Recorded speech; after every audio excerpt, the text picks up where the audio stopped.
خۆشەویستانی کورسات نیوسڵاوتان لێبێ لەگەڵا و کارانم بێکەوە پانۆڕامای ئەم شەوتان پێشکەشەکەین. باس و خواسەکان جۆرە و جۆرن، لە هەر لایە و بە جۆرێک هەر دێتەوە سەر ژیان و گوزەرانی هاوڵاتیان و دۆخی سیاسی و گۆڕانکاریەکان، لەگەڵ ئەوەی کە ماوەیەکە پرشتی ئاگر ناوچەکەی گرتوتەوە باس لە گۆڕانکاری دەکرێت. لەگەڵ گۆڕانکاریەکان و دەرکەوتنی سەرەداوەکانی گۆڕانکاری باس لە بابەتێک دەکرێت کە ساڵانێکی زۆرە ئەم بابەتە سەرکرابوو یان لە ژوورە تاریکەکان باسی لێ دەکرا، بەڵام ئێستا نەک لە ژوورە ڕووناکەکان بەڵکو بە ئاشکرا باسی لێ دەکرێت. ئەویش ئاینی ئیبراهیمیە. ئاینی ئیبراهیمی چییە؟ بۆ هەرێمی کوردستان چی دەگۆڕێت؟ چی پێشکەش دەکات؟ چی لێ دەستێنێتەوە؟ ئایا لە ڕووی ئەوەی کە ئێمەی کورد هەمومان مسلمانین یان زۆرینەمان مسلمانین دەکرێت پەیڕەوی ئاینی ئیبراهیمی بکرێت ئەنجا ژێر بەژێر بێت یان ئاشکرا؟ وەک باز دەکرێت کە ئەمە پێشنیازێکی ئیسرائیلە و وەک ئەوەی کە ئیبراهیم عەلەیهی سەلام باپیرە گەورەی پێغەمبەرانە دەکرێت ئاینە جیاجیاکان لە یەکتری نزیک بکرێنەوە. ئیماراتیش سەپۆرتی ئەو بابەتە دەکات. جا من بەجێ دێڵم بۆ پرسیارەکان لەگەڵ میوانەکەم ئەم شەو بەڕێز دکتۆر یونس ڕاوی توێژەری هزری ئاینی بەسپاسەوە لە هەولێرەوە لەگەڵمانە. دکتۆر سڵاو لێ بێ، ماوەیەکی زۆرە بێکەوە گفتوگۆمان نەکردووە. جا ئەمەوێ ورد و درشت پەردە لادەین لەسەر هەموو ئەوانەی کە هەیە. ئایا ئاینی سەرەتا بۆ ئەوەی کە هەمیشە لە کوردستان لەسەر بابەتەکان شتێک هەیە سەرتوێژێکی لێ ئەڕوا ئەوە ئەگاتە لای خەڵک، بەڵام ئێمە با کڕۆکی ئەو بابەتە بۆ بینەرەکانمان شیکەینەوە. ئاینی ئیبراهیمی چییە؟ سڵاو مامۆستازانە، سڵاو ڕێزم بۆ بینەر و بیسەری کورسات. خۆشحاڵم لە خزمەتی ئێوە. بەڕاستی ئەمەی کە هەیە ئاینە ئیبراهیمیەکانە نەوەکو ئاینی ئیبراهیمی، ینی ئەدیان ئیبراهیمیە، ئەمە بەم شێوەیە ناوزەند دەکرێتن، بەشێکیان پێڵێن ئاینی ئیبراهیمی. ئەمە ئەسڵەکەی ئەوەیە کە هەموو پێغەمبەران ئەگەڕێنەوە و لەنەوەی پێغەمبەر ئیبراهیمن عەلەیهی سەلام، و ئەم بیرۆکەیە زۆر کۆنە. ئەمە هەر لە کۆنەوە کۆمەڵێک لە مفەکیر و فەیلسوفی ئیسلامی کاریان لەسەر ئەوە کردووە. لەوانە فەیلسوفی گەورەی ئیسلامی ئەلعامری، و من لە کتێبی فەلسەفەی ئیسلامی فەصلێک لەسەر ئەمە قسە ئەەکەم. ئەمیش بە مانای ئەوە نییە مەسەلەن ئاینی مەسیحیەت و یەهودیەت و ئیسلام نەمێنێ، بەڵکو بە مانای ئەوە کە ئێمە هەمان سەرچاوەمان هەیە و ئەمە پێغەمبەرەکان هەمان پەیامی ئیلاهیان هەیە، و کتێبە ئاسمانیەکان کە لە تەورات و زەبوور و ئینجیل و قورئان یەکەگرێتەوە هەمان پەیامی هەیە کە پەیامی خودایە و ئەویش وەکو ئامۆژگاری ڕێنوێیی بۆ بەشەریەت هاتووە. ئەمەی ئێستا دەبینین بەس لە هەرێمی کوردستان نییە کە بە شێوەیەکی خراپ یا بەناحاڵی لە خەڵکی تێگەێنن، بەڵکو لە عالەمی ئیسلامی زۆربەی حیزبە ئیسلامیەکان بەم شێوەیە وەصفی ئەەکەن، هەر وەکو کۆمەڵێک مەسەلەن مەسائیلی دیکە دەشێوێنن، وەکو عەلمانیەت کە عەلمانیەت بە مانای کوفر لێکە دەنەوە، یان تیۆری ئیڤولوشن، تیۆری پەرەسەندن، ئەمەش بە ئەسڵی مەیمون و نازام ئەم شتانە لێکە دەنەوە. تەنیا ئەمە بۆ ئەوەیانە کە خەڵکانی گشتی، خەڵکانی عەواد و عەوام و سەواد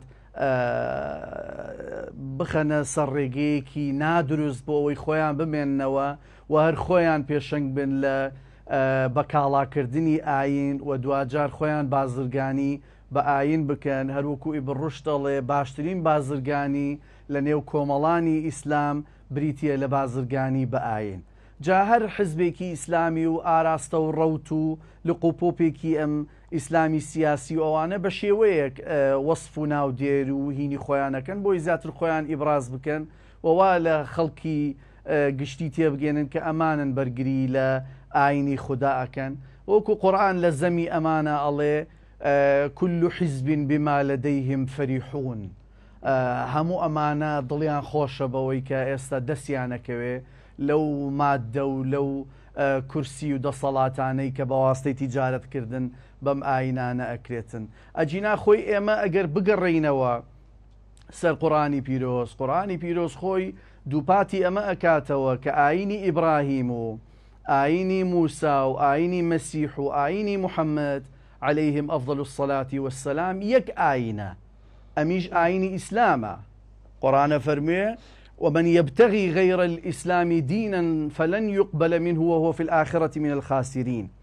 لرأي إسلام بمعنى ديني إلهي دي خلق عوام واتي إيقا إسلام عبارة لدين محمد نخير ديني محمد شريعته ديني موسى شريعته ديني مسيح شريعته بلام همو أمانة ككو أبنوا أبن دين الله كأمانة ديني خدام كباسي إبراهيم شكا أفرمي ما كان إبراهيم يهوديا ولا نصرانيا. إبراهيم بيغمر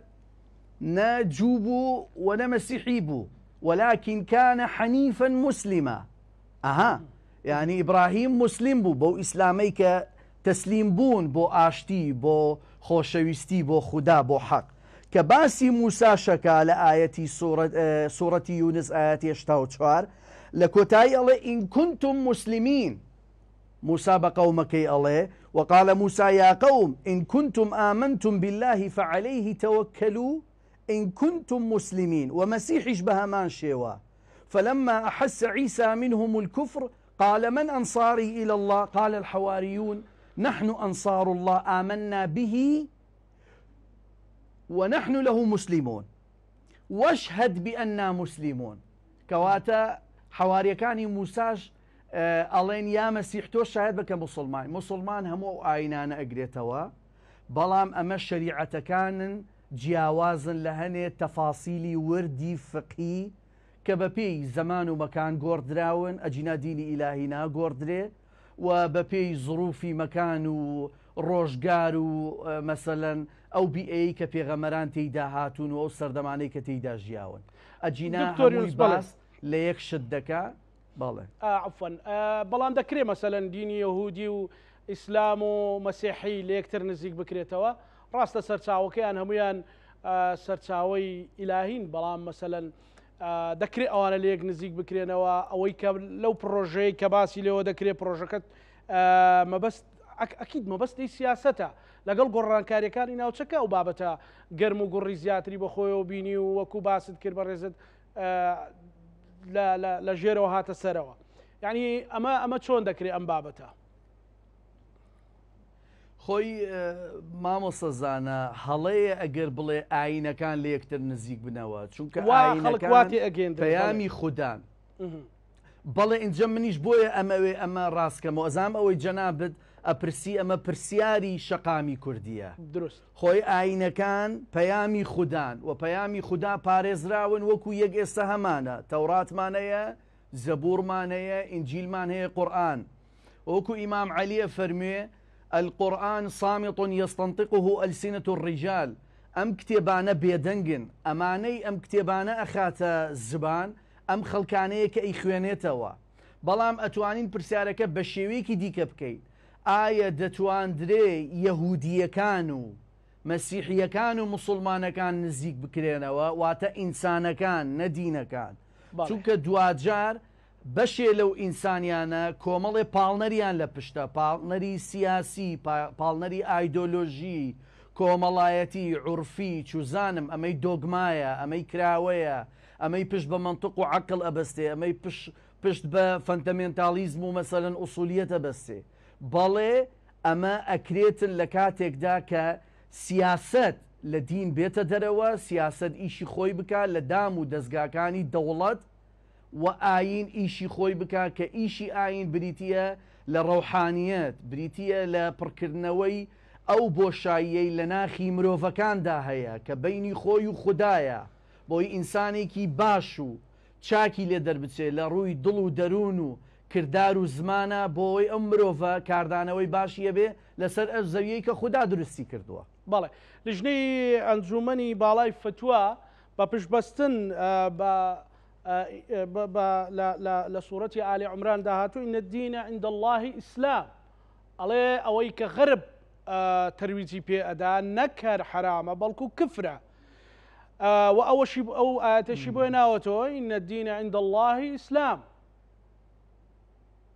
يعني أما كفرة ببش بستن بم آياته بله نخير أصلا وانية وأما قسيكي هلايا هرچەندە من خۆم باوەڕم بە فتوانیە لە بەرەوەی فتووە پێغەمبەریش ناتوانێت فتووا بە ئەوەی فتووا ئەدا فقط خوددایە و قورئان ئەمە ڕوونەکاتەوە بە ئاشکرا یەستەفتونەکە فی النساء قل الله یفتیکم فیهن کاتێ داوای فتووا چەندین جار دووپاتی ئەمە ئەکاتەوە خوددا ئەتوانێت فتووا بدە ئەمە بەلایەک ئەگە بڵێین لیژنەی نازانم چی لە سعودیە لە مەغریب لەکوێ قسە ئەکەن کۆمەڵێک بە ناوی لێزان و زانای ئاینی ئەو کاتی بەمانیش ئەڵێن هەڵەیە چونکە من سەرەتا ئاەتەکانم بۆ خوێندیتەوە یەکەم ئاەتیش ئەم ئاەتەم بۆ خوێندیتەوە ئین الدین عند الله ئیسلام بەڵام من سوورەتی یونسیشم بۆ خوێندیتەوە ئاەت 84 کە موساژ ئەڵێ موسڵمانم و دینەکەم ئیسلامیە و مەسیحم بۆ خوێندیتەوە لە ئالی عیمران ئاەتی 52 کە ئەمیش ئەڵێ موسڵمانم و ئەمەی ئیبراهیمیشم بۆ خوێندەوە کە ئەڵێ موسڵمانم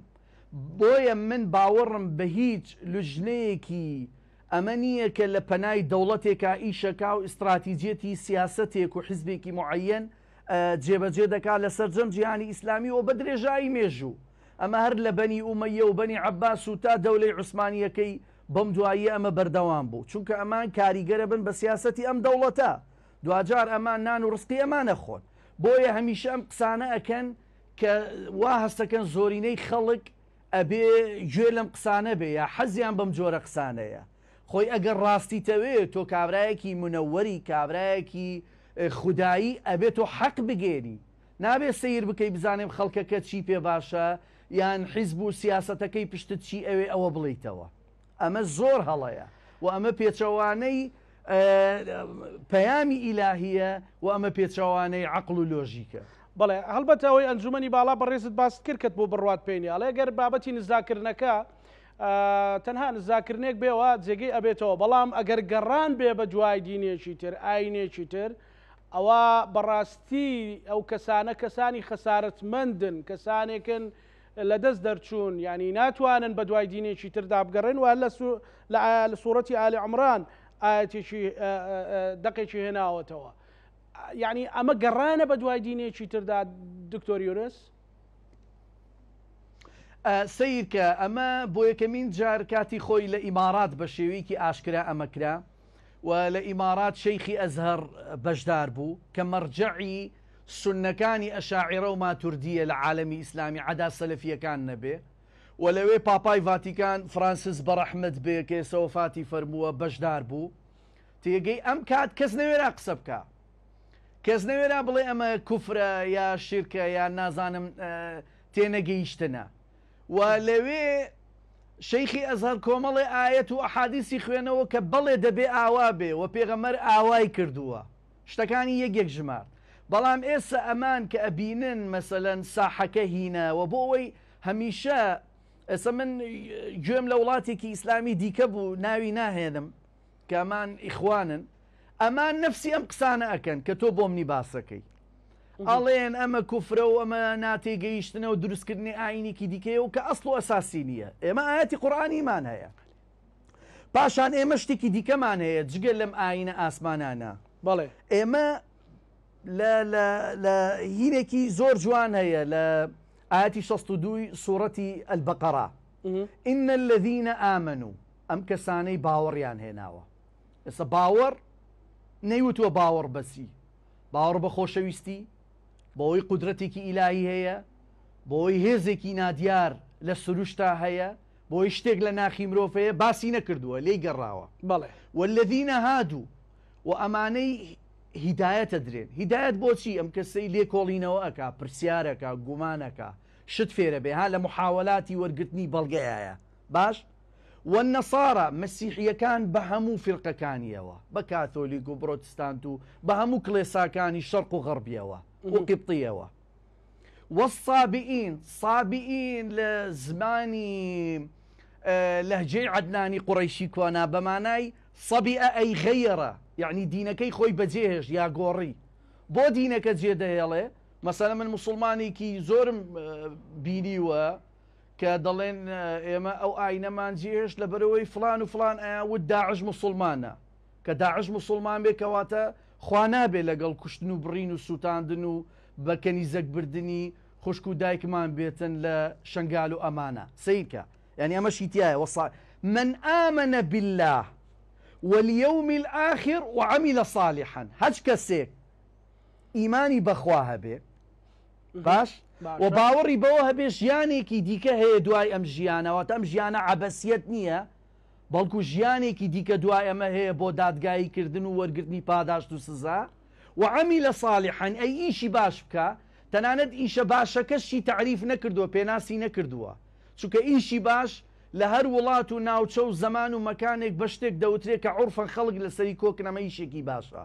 باشە ئەمانە بە ڕوکنی ئیسلام کۆ ئەکاتەوە. فلهم أجرهم عند ربهم أمان أجريان لا خدایان ولا خوف عليهم وترسيان لسرنية ولا هم يحزنون أوانا قد خنبار نابن. أما قرآني بيروزا من برسياريك كما مصازانا باشا بوتي هميشة كأو خلقاني بناوي فتوى وبناوي مفتي ونازانم كبناوي خدا قسا كان باشا بو باسي وآيتانا بو خوانا كان بۆ باسی میهرەبانی و کراوایی و دڵفراوانی ئەم دینە ناکەن بۆ خەڵک و پاشان بۆ باسی ئەوە ناکەن کە پێغەمبەر عەلەیهی سەڵات وەسەلام یەکەم هەنگاو کە ئەگاتە مەدینەی مونەوەرە لەگەڵ حاخامەکانی یەهوددا ئەنیشێ یەکەمین شت دەستورێکیان بۆ ئەنووسێتەوە بەناوی وەثیقەی مەدینە کە تێیدا ئازادی تەواو ئەدا بە دینەکەی ئەمان و بە دینەکەی خۆیان و پێشیان ئەڵێ لە زۆر شت کاتێک ئەڵێن موسا ئەمەی کردووە ئەڵێ نەحن ئەحەق بالموسا منکم ئەڵێ ئەگەر موسا ئەوەی کردبێ ئێمە مافمان زیاترە بە موسا کەواتە موسای بەهی خۆی زانیوە. عەفومەکەی ئاخیر قسە کاتێک مەسیحیەکانی نەجرانیەنە خزمەت پێغەمبەر یەک پارچە هین هەبووە کە لەسەری دانیشتن نازانم پێڵێن لباتچی کە لە خوری هین دروستکراوە بەڵێ بەڵێ یەک پارچە هەبووە پێغەمبەر دانەنیشتووە لەبەر قسیسەکە وتێتی تۆ لەسەری دانیشتە تۆ میوانی قسیسەکە شەرمی کردووە کەمە پێغەمبەرە و چۆنە بێ ئەخیری ئەم لبادەکەوێتە نێوانی خۆی و پێغەمبەر تا مناقەشەکە تەواوەکە و پێغەمبەر شەڕی هیچ ئاینێکی نەکردووە. تۆ کە هاتووی ئەتەوێت شەڕی ئاینەکان تازە بە تازە دوای ئەو هەزاران ساڵە دروست بکەی تۆ لەبەر مەسلحەتی مادی خۆتە و لەبەرەوەی خۆت بمێنیتەوە لە ساحەکە ئەجینا هیچ. زۆر باشە دکتۆر یونس، یعنی ئێمە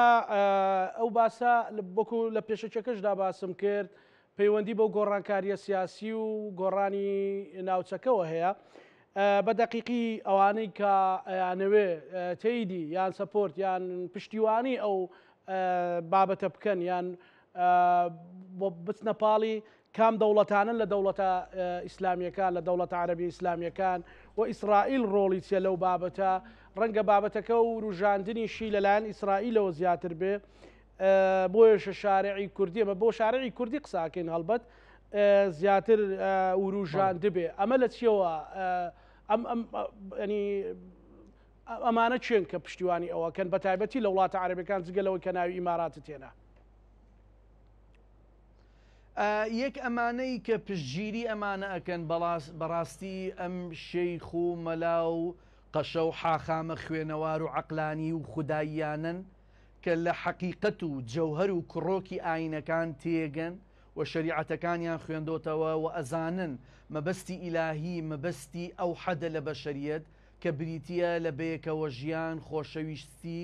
ئاشتی و دوورکەوتنەوە لە شەڕ و شەڕانگێزی و هەموو ئەو مەشاکیلانەی کە خۆت فەرموویت ئێستا لە ڕۆژهەڵاتی ناوەڕاست ڕووەدا و سەبارەت بە سیاسەتی ئیسرائیل بەڕاستی من ئەوە نازانم چونکە زۆر جار سیاسەتەکان دووفاقیە و لە پشت دەوڵەتی ئیسرائیل زۆر ئاڕا و شتێ بە تایبەتی ئەمەی توندڕۆی زایۆنیزمەیکە کە زۆر جار جەڕائیمی دژی مرۆڤایەتیەکە زۆر جار تاوان و مەسەلەن شتی وا ئەکاتن کە لەگەڵ هیچ معادلەیەکی ئینسانی یەک ناگرێتەوە چجا ئیلاهی. بەڵام ئەمەی کە دووبارە پێی باشە ئەمە بکرێتن بەشێک لە سیاسی عاقلەکانی ناوچەکەن کە سیاسیەکانی خەلیجەکرێتەوە و محەممەد بن سەلمان بەڕاستی پشتیوانی ئەمەیە لە خەلیج و سپۆنسەری ئەمە وەکو سعودیا ئەیکات دکتۆری بەڵێ وەکو سعودیا ئەمەی لە پرۆژەیەکی سعودیا هەیە کە بیسی واتە 2030 کە ئەبێ سعودیا و ناوچەکە خەلیج و تا ئەگاتە شەرق ئەوسەد بگاتە ئەوروپای ئێستا لە بەیەکەوە ژیانی ئاینەکان وەکو چۆن ئێستا مەسەلەن تۆ سەفەرەکەی بۆ هۆڵەندا ئەڵمانیا فەڕەنسا کە ئەمە لە سەدەکانی ناوەڕاست لەسەر مەزاهیبی بینی خۆیان یەکتریان سەرەبڕی نووسەرێک زانایەک فەیلسوفێک قسەی کرد بووە دژی کڵێسەیەک بووە یان نەگونجاو بووە زمانیان ئەبڕی کە ئێستا هەر سێ دینەکە یا هەر چوار دینەکە بەیەکەوە نوێژەکەن و نزاعەکەن و تەنیا خۆشەویستی و ئاشتیش کۆیان نەکاتەوە بۆیە پرۆژەکەی سعودیە بەسی سعودیانیە بەڵکو مەسەلەن مصریشی لەگەڵە و هین سیسی لەگەڵە و دووەلەکانی دیکەی وەکو تونسی لەگەڵە و دنیایەک لە ڕێکخرا و ناوەندی فکری و هیزری دنیای لەگەڵە باش هەرێمی کوردستان بەیان زوو ئەگاتە ئێرە باش ئەوە پرسیارەکەمە دکتۆر یونس ینی ئەو بابەتە ئەگاتە هەرێمی کوردستان و هەرێمی کوردستان چۆن نەتوانێت مامەڵی لەگەڵ بکە ئایا هەرێمی کوردستان ئەچێتە ناوی کە لە سەدانەوەت و حەوت بۆ هەشتی موسڵمانە ئەچێتە ناو با و بابەتە وە سوودی ئەو بابەتە چی ئەبێ بۆ هەرێمی کوردستان و بۆ کورد لەو پرۆژەیەکە ڕەنگە ئەکید ئەوەی خەتێکەیە بەڵام خەتێکی دیکە پێوترێ خەتی سیاست چی سفادەیەکی لێکە خۆی سیر کە هەمیشە دەسەڵاتداری عاقڵ ئەوەیە کە ئاشتی کۆمەڵایەتی بپارێزێ و ئەم پرۆژەیە کە هەیە پرۆژەیەکی واقعە ئەبوایە زۆر زووتر کاری لەسەر بکرێتن کە هەرچی زووە ڕق و کینە و شەڕ و دووبەرەکی لە نێوان شوێنکەوتوانی شەریعە ئاسمانیەکان هەڵبگیرێت ئەمە ئاشتی کۆمەڵایەتی دروستەکاتن و ئەمە هیچ زەرەرێک ناگێنێ تەنیا یەک زەرەر نەبێ لە ئەخیر باسیەکەم بەڵکو بەیانی تۆیتە دەرەوە کابراایەکی مەسیحی یەکشەمە ئەچێ بۆ خۆی قەداسی خۆیەکە لە کڵێسەکەی لای ماڵی تۆ کابرای یەهودیە ئەچێتە مەعبەدەکەی خۆی ئەدیانەکانی دیکە بەبێ ئەوەی تۆ بە ڕق و کینە سەیری بکەی یان جوێن و تەشهیری پێبەی لە سەمینبەرەکانی خۆتە ئەمەی زەرەرەکە دروستەکە بەڵێ واقعان یەک زەرەر دروستەکە ئەویش ئیسلامی سیاسی زەرەرەکە لەم ناوەندە چونکە ئیشی نامێنێ ئیسلامی سیاسی کە ئیشەکە ئەڵێ من بانگەشەیەوە کە من دینی خواتان بۆ ئۆپارێزم و دینی خوا ئەگەێنمە سەر کورسی دەسەڵات کە ئەمەش بەڕاستی هەمووی دوورە لە ڕاستیە باشە لەبەرەوەی ئیسلام ناتۆ بۆی دەسەڵات بگرێتە دەست ئیسلام هاتۆ بۆی ئینسانێکی چاکت بۆ دروستکە ئینسانێکی خاوەن دڵ و زمان و دەستێکی پاک و نەزی و بەرەمێنت بۆ دروست بکە بۆیە ئەوەی زەرمەندە بێ ئەحزابە ئیسلامیەکانن و ڕەوتە ئیسلامیەکانن کە لە ژێرەوە ئیشەکەن بە ناوی سەلەفیەت و ئیخوانیت و نازانم دوکتۆر ئەمانی سیاسی و دەستی ئیقلیمی نێودەوڵەتیان لە پشت چوارەم جار باسی ئەوەت کرد کە زەرمەند گروپە ئیسلامیەکانن یان هێزە ئیسلامیەکانن لە ناوچەکە و بارێمی کوردستانیشەوە زەرەری ئەوان لە چیا ئەبێ مەسەلەن لە چیا ئەوان زەرەرەکەن بۆچی دیژیە بن ینی ئەگەر بزانن سوودێکی تایە بۆچی ئەوانیش ناچناوی و باسی ئەوشت کرد مەسەلەن ئێستا خۆ کڵێسا هەیە و ڕەنگە مەعبەدی جوەکان نەبیان یەهودیەکان نەبێ جینە ئەزدیەکان هەیە و مەسەلەن مشکی لە ژنێ پیرۆزبایی لە جەژنی مەسیحەکانەکرێ مەسیحەکان پیرۆزبای لە مسلمانەکانەکەن خۆ لە واقعی ژیانی کۆمەڵایەتی کوردەواریا هەیە بەڵام زەرەری هێزە ئیسلامیەکان لە چیایە بەدیوێکی تردا خۆ ئەوان ئەوەندەی خەریکی یەکترین هەر لە ناو خودی مسلمانانە باس کەمتر ئەو بەریەکەوتنە هەبوو لەگەڵ مەسیحێت و لایەنەکانی دیکە ئەدیانەکانی ترە لە ئەخیری قسەکەی تۆ دەست پێ یەکەم ئەمەنەی ڕەوتە ئیسلامی و حیزبە ئیسلامیەکان لە ناوە خۆی یەکتریان دژی یەکترن ئەزانی یەکتر کافرەکەن یەکتر بەجاهیل و نەخوێنەوار و ناو تۆرە لە یەکترەنێ زۆر جار پەلاماری خێزان و بنەماڵە یەکترەدەن ئەمە بەڵگەیە کە ئەمان پێشبڕکێیانە بۆ ئەوەی زۆرترین مادە و مەنسەب و دەسەڵات و دەنگ کۆ بکەنەوە لە ناو خەڵک ئەمە هیچ عیلاقەی بەمە نییە کە ئەمان ڕەزامەندی خودایی بەدەست بێنن پاشان تۆ سەیری شتێکی دیکە بکە بەڕاستی ئەمە لە خۆمان نەشارینەوە مامۆسەزانە مەسەلەن هەر ساڵێک بۆ نمونە جەژنی نەورۆزیەتەوە کۆمەڵێک لە مەلاو کە فەرمانبەری وەزارەتی ئەوقافی حکوومەتەکەی هەرێمی خۆمانن هێن ئەڵێن جەژن ئەمە جەژنی بتپەرستیە خۆرپەرستیە و بتپەرستیە و جەهالەتە و یعنی تەکفیری هینەکە ئەکەن یان کە قەداسێکی ئێستا پاپا مەسەلەن چەند ڕۆژ وەفاتی فەرموو هەر لە پیجەکەی خۆتان لە کورسات سیرکەم بزانم چەند هەزار خەڵک گوێن و نەفرەت بۆ پاپا ئەنێرێ کە ئەمە کابرایەکی زۆر موسالیم بوو ئەم کابرا بۆ یەکەم جاراتە کوردستان و قەداسی لە کوردستان ناکرد و هەرم پاپا فرانسیسە کە یێتە عێراق لە باشووری عێراق ئەچێتە شاری ئور ئەزانی شاری ئور کوێیە؟ شاری ئور بەپێی تەورات ئەو شارەیە کە پێغەمبەر ئیبراهیم عەلەیهی سەلام لەدایک بووە و کاتێک کە ئەم نوێژە ئەکاتن لە شاری ئور ئەگەڕێتەوە لە خوتبەکەی لە بابل ئەڵێ من موسڵمانینە حەجی خۆم کرد بەڵام حەج لای مەسیحیەکان ئەبێ بچێتە ئۆرشەلیم بەڵام من حەجی خۆم لە ئور کرد بۆ لەبەرەوەی ئیبراهیم لەوێ لەدایک بووە لەبەرەوەی باپیری هەمومانە بۆی لەوێ یەکە گرینەوە هەر ئەم ساڵەی کە پاپا هات و نوێژی کرد و ئەو هەموو مەسەلەن پەیامە ئاشتیەی هین کرا چەنە حیزبی ئیسلامی خەریکی تەکفیرکردن و تەبدیعکردن و باشە ئەمانەی کە تەنانەت دەستیشیان هەبووە لە بانگێشکردن و ئیستیقبالکردنی ئەم کابرایە ئێمە نابێ فێڵ لە خۆمان و لە گەلی خۆمان بکەین کە ئێستا تەوژمە ئیسلامیەکان لە کوردستانە و بە تایبەتی لە باشوور تەوژمێکن خەریکی تەکفیرکردنی خەڵکن خەریکی ناو ناتۆرە بۆ خەڵکن خەریک لە شەخصیاتی نووسەر و هونەرمەند و میدیاکار و هەچ کەسێک ئەدەن کە خەڵکانێک گوێیان لێ بگرێ بۆیە ئەبێ ئەمانە سنووری خۆیان بزانن سنووری ئەمان بریتیە لە نوێشکردن و عیبادەتی خۆیان لە مزگەوتی خۆیان و دەخالەت لە عەقیدەی مەسیحی و یەهودی و ئەمانە نەکەن وەکو گوێن و سوکایەتی باش ئەمە هەموو شەکەیە باش ئێستا گرفتێکەیە یان ناکۆچێکەیە لە نێوان سەلەفیەکان و ئیخوانەکان بە تایبەتیش لەسەر مەوزوعی غەزا بۆ چوونی تۆ لەسەر ئەو بابەتە کامیان لەسەر حەقن کامیان لەسەر ڕاستن پێت وایە ئیشی ئێمەیە بەدیوێکا ئیشی ئێمێ بڵێ وەکو موسڵمان دەبێت زۆرمان پێ ناخۆش بێکە ئەو تاوانکاریکە لە غەزا ئەکرێ لە هەر شوەیەکە کرێژن و منداڵ تۆ حساب بۆ هیچ شتێک ناکەی هیچ بەهایەک ناکەی هیچ قیەمێک ناکەی ئەبێ ئەومان پێ ناخۆش بێ بەڵام ئێستا کەوتونەتە سەرەوەی سەلەفیەکان دەڵێن کە ئەمە هەڵەیەشی کوشندە بوو حەماس کردی ئیخوانەکان دەڵێن نەخێر هەڵە نەبوو ئێستا ئەم دووبەرێ لە هەرێمی کوردستان لە ململانەیە ئەمە جگەلەوەی سۆفی و سەلەفی ئیخوانی و سەلەفیش لە ململانەیان ئەم قسەیە زۆر جوان بوو کە ئەڵێ ئێمە وەکو موسڵمان ناڕەحەتین بەڵێ موسڵمانی حەقیقی موسڵمانی خودایی ئیلاهی هەمیشە ئەبێ پێی ناخۆش بێ هەر شەڕێک لە جیهان ڕووبا هەر مناڵێک بکەوێتە ئەزیەت و ئازار و ئەشکەنجە هەر دینێک و هەر عەقیدەیەک و هەر مەنزومەیەکی فکری لە نێو کۆمەلگاکەی و باو باپیرانی هەبێ بەڵام ئەمەی کە دەڵێ سەلەفیەکان وا دەڵێن و ئیخوانەکان وا دەڵێن ئایا کامیان ڕاستە من ئەڵێم هەردووکیان درۆکەن لەبەرەوەی من بوعدی ئەفکاری ئەمانە زانم من ئەزانم ئەمانە چۆن دروست بوون سەلەفیەکان بۆ ئەڵێن مەسەلەن حەماس غەڵەتە و هینی کرد و خەڵکی وەکوشدا ئەمان لەبەر ئەوەی حەماس حیزبێکی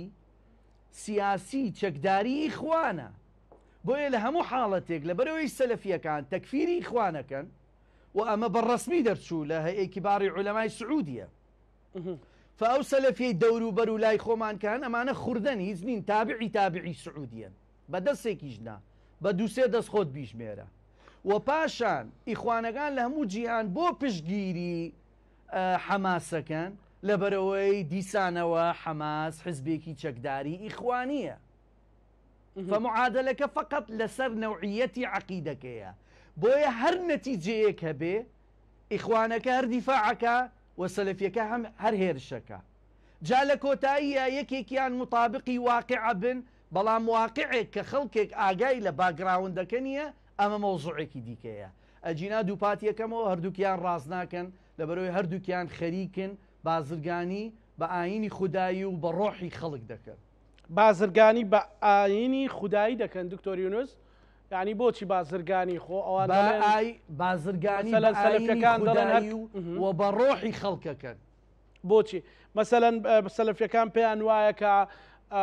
ئەوەی کە لە دەسەڵات بێوەلی ئەمرە و دەبێت ڕێزی بگری و لەسەر ئەمەش ڕوبەڕووی ڕێک نەبوونەوە. ئەگەر یەکگرتووی ئیسلامی بەخوا حساب بکەین لە دەوڵەت لە حکوومەت یاریمی کوردستان بەشداریان کردووە، یعنی بۆ بازرگانیە لەکوێ بازرگانیە؟ سیر کە مامۆستازانە ئەمە زۆر دووبارە بێتەوە لە میدیاکان ئەیبیستم بەڕاستی ئەمە هەڵەیە. سەلەفیەکان پشتیوانی دەسەڵاتن وانییە چونکە سەلەفی زۆر لق و پۆپی هەیە، مەدخەلیەکان پشتیوانی دەسەڵاتدارن، مەدخەلیەکان بە تەنیا کە لقێکی سەلەفیە. مەسەلەن ئیبن عوسەیمین لە شەرح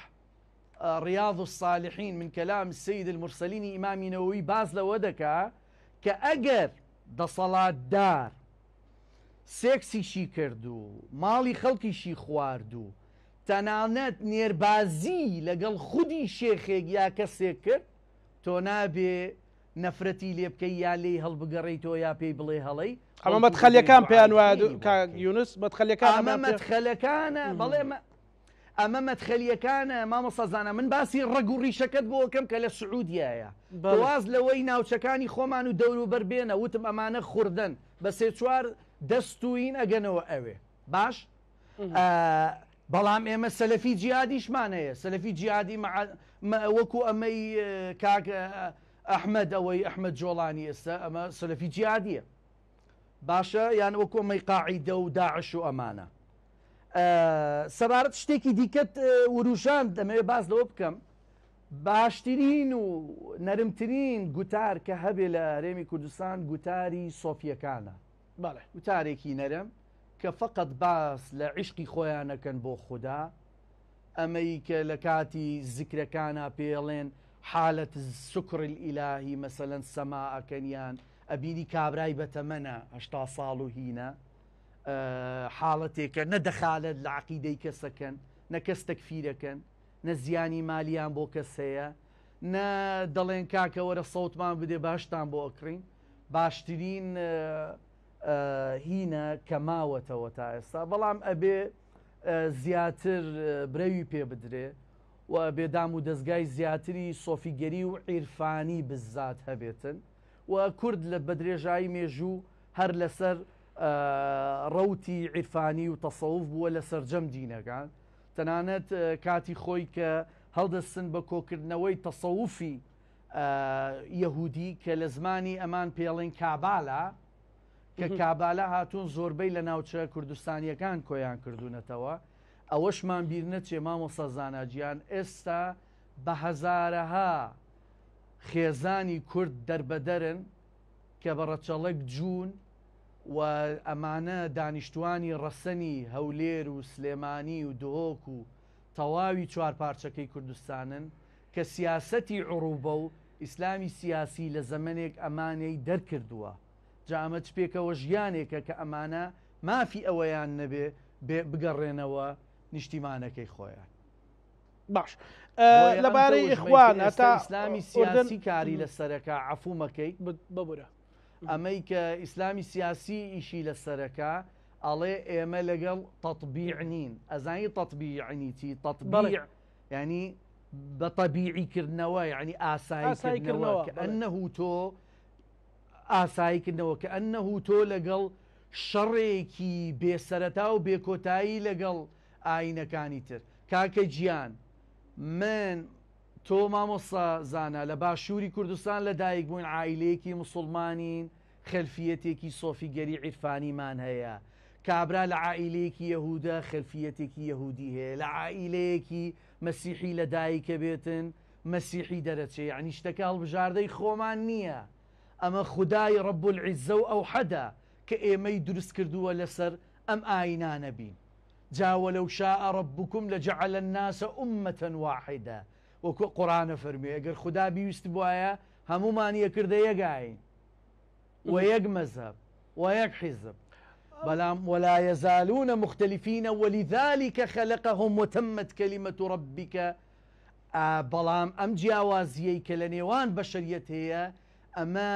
لە داهێنەری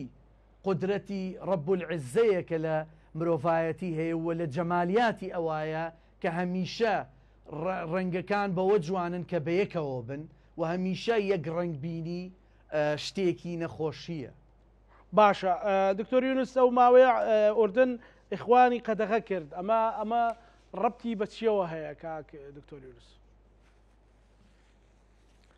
ئەمەی قەدەغەکردنی ئیخوان و جگەلەوەی مەسەلەن سەرکردەکانیان هەموو دەربکرێن لە وڵات و هەموو چالاکێکیان ڕابگیرێ کە وەکو ئەمەی لای خۆمانەها لەچکی بە جەماعی و یان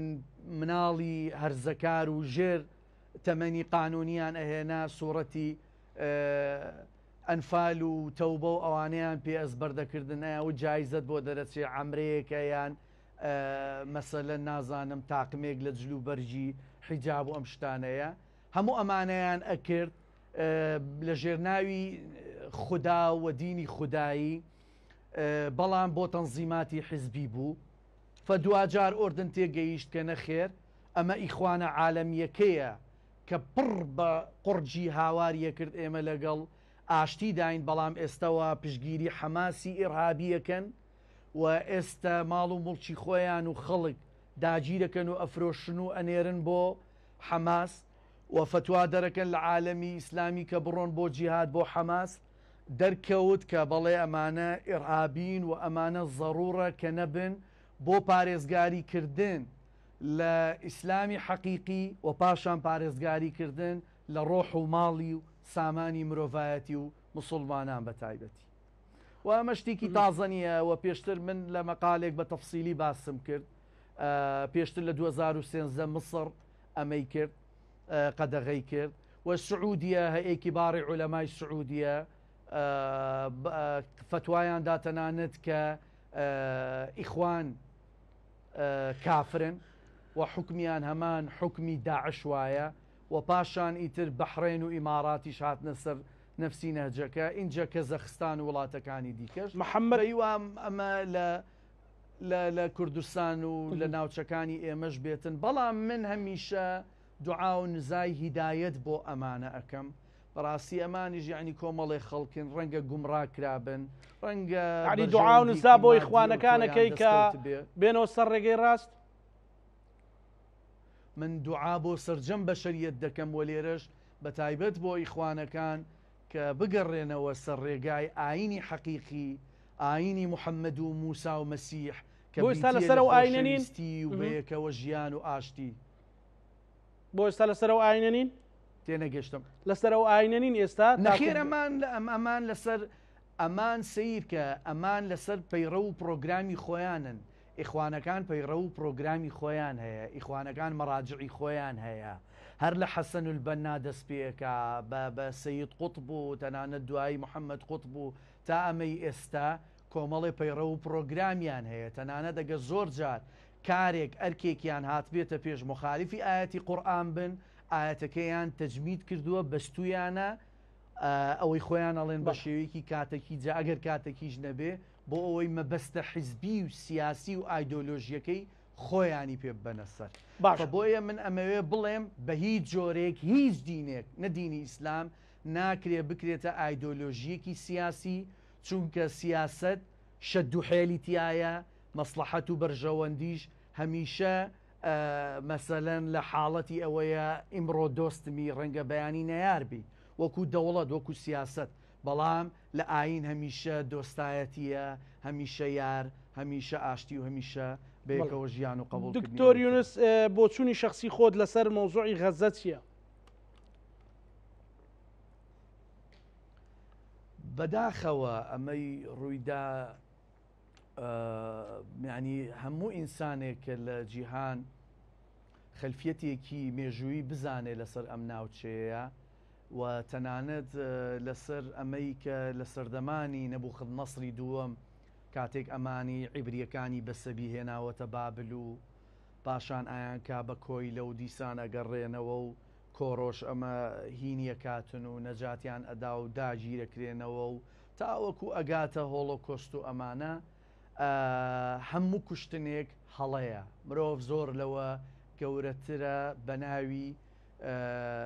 مەساڵحی سیاسی و یا تۆ بێ بە ناوی خودداوە بێ بیکوژی. ئەمە خوددایە خەڵقی کردووە ڕۆحی داوەتێ، بەڵام ئەوەی ئێستا ڕوەدا بۆی کورتی بکەینەوە نەچینە سەر ڕەهەندە مێژوویە دوورەکانی. ئەمە ئێستا ڕوەدا بەڕاستی ئەمە شەڕی عەرەبە لەگەڵ خەڵکانێک کە بانگەشەی ئەوە ئەکەن کە خەڵکی ڕەچەڵەکی ئەم ناوچەیە. زایۆنیزم وەکو کۆمەڵەیەکی تونڕەوی سیاسی یەهودی کە باشیشیان تێدایە، بەڵام ئەمە سیاسەتە خارجیەکە ئەبینین زۆر جار خراپی تایە. ئەمان بانگەشە ئەکەن ئەم ناوچەیە لە نیلەوە واتە لە مصرەوە تا فڕات کە سووریە و بەشێک لە خاکی کوردستان و عێراقی ژەگرێتەوە، ئەڵێن ئەمە ناوچەی ئێمەیە و کاتی خۆی ئەمە ئەراضی مەوعودەیە کە خوددا بەڵێنی بە موسا داوە و پاشان دووپاتی کردوتەوە بۆ داود و سولەیمان کە ئێمە دەگەڕینەوە ئەو ناوچەیە. ئەمان بەو عەقیدەیە دێن شەڕەکەن و عەرەبەکانیش دێن ئەمە بەکارەهێنن ئەڵێن، چونکە عەرەب بەڕاستی نیشتەجێی ئەو ناوچانە نین. ئەم ناوچانە یان فینیقیە یان ئاشووریە یا کلدانیە، ئەبەدەن عەرەب لەم شوێنانە نەژیاوە. بەڵام ئەمەی کە دوایی جەیشی بەنی ئومەیە و یا پێش بەنی ئومەیەش کە دێن داگیریەکەن، عەرەب بە موڕچی خۆی زانێ. بەڵام هەمیشە باشترین شەڕکردن بۆ بەرامبەرەکە خاستن لە وڵاتانی دواکەوتو ئەوەیە کە تۆ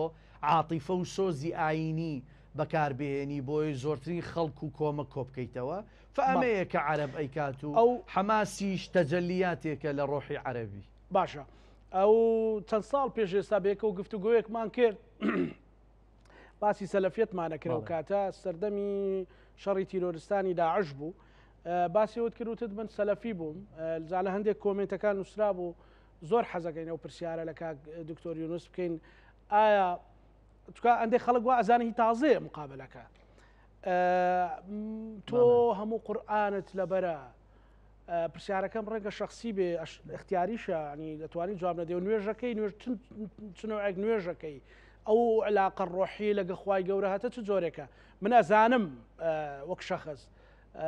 کاک دکتۆر یونس، بەڵام خۆت چی بە بینەرەکانەڵێ وەکو ئەخیر پرسیارم. سید کە من لە کتێبی ئیسلامی کوردی بە تەفسیلی بە وردی باسم لەمە کردووە، نوێژکردن حاڵەتێکی زۆر زۆر تایبەتی بینی تاکە لەگەڵ خودای خۆی. نوێژکردن ئەمەی کە ئێستا ئەیبینین ئەم نوێژە بە حرەکەکردن و یا شێوازی دەستگرتن و لە تەکەتوف و یان لە ئیسبال، ئەمانە هەمووی ڕیوایاتە و تەنانەت ئەمە لە کۆن پێڵێن ئەسەڵات اليەهودیە لە بەرەوەی جووەکانیش بەم شێوەیە نوێژەکەن یان نوێژکردنی مەسیحیەکان. هەر نوێژێک بێ بە هەر زمانێک بێ، تەنانەت ئەگێڕنەوە کە